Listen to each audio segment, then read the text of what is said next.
Manomet Inc., formerly known as the Manomet Bird Observatory, just took one giant step in being more inclusive to all visitors at this nonprofit conservation science lab.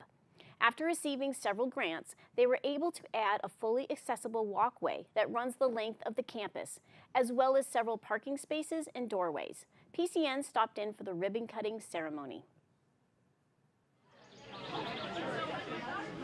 Today's our annual board meeting.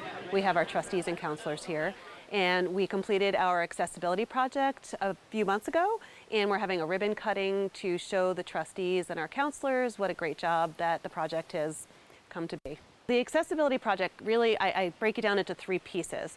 The first part is a parking space. So we have now handicapped accessible parking.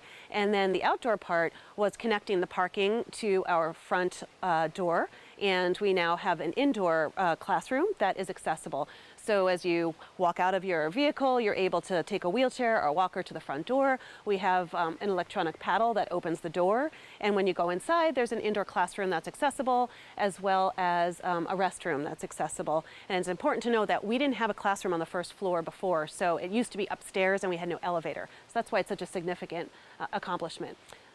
And then the pathway also leads out to here where we're standing now. So it's a pathway that leads through our gardens and over to our banding lab.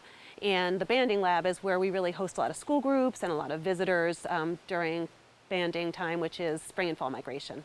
You know, it was sad. A couple of school groups couldn't come because they had kids that were, disabled in wheelchairs. And, to be fair to the rest of the whole class, so if one kid couldn't go, then the entire school group couldn't come. So we didn't like hearing that. And we really didn't have the financial means to improve this, the facility until we got that grant. And once we received that first grant, it's kind of like the snowball effect. $120,000, we could go back to funders and say, we need another $120,000, can you please help us?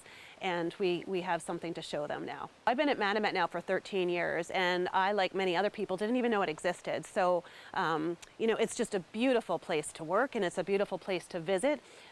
We have gorgeous grounds. This property was donated to Manomet many years ago. The entrance is the Holmes Farm, a historic Holmes Farm. You drive up the roadway, and then you walk through this path, and you are on a bluff. How many people can say that they work on a bluff? And our office building is great, and the banding lab here is just a really special place. I mean, anybody who comes to visit us here, it is just kind of, they're taken away by the beauty and the mission of what we do. And we just really, everybody who works here is just really enthusiastic. This is a place of hope, especially in this day and age. I mean, it's just it makes you feel happy when you come here.